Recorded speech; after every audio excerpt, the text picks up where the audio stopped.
Hey guys, we have this 50-gallon water heater and I'm doing a maintenance on it. So I'm swapping out the anode rod, which is right in there. So I had to kind of dig out the insulation there, 1/16" socket. Piece of advice, if you're trying to take that out, it's been a while, it will be very difficult to get out. So leave it filled with water so it doesn't move, or use an impact drill. I'm a sucker for yellow. So here we go. We're gonna take it out of there. The anode rod is obviously a sacrificial piece of metal that is meant to corrode, so the tank doesn't. I'm gonna take it out of there. You need some pliers to get it out. Pretty long.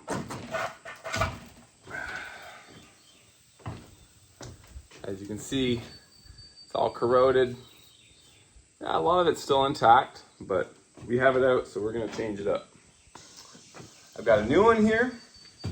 You're gonna wanna put some pipe dope on it. I've heard different opinions about whether you should put Teflon tape.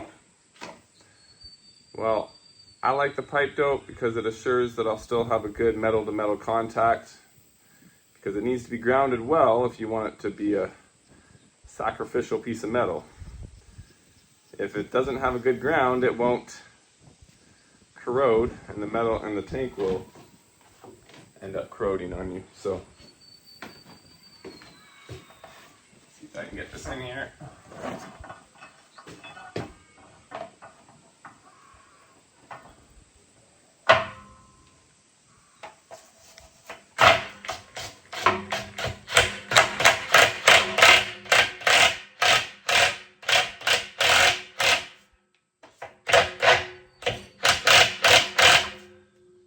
Nice and tight. I forgot to mention that this cap was over the hole, so you have to find this cap, this hole. Got to ream out the insulation, and you'll find the nut down in there, ready for you to take out. A couple things I'll mention about this water heater. First of all, the drain at the bottom often comes with very cheap drains, or I've seen the gate valves where the hole's really little, so you're trying to flush some sediment out of there and it ends up getting stuck. Exhibit A.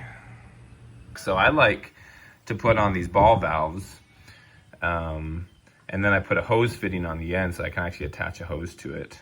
You might remember in a previous video of us draining this thing that there was a lot of sediment in there.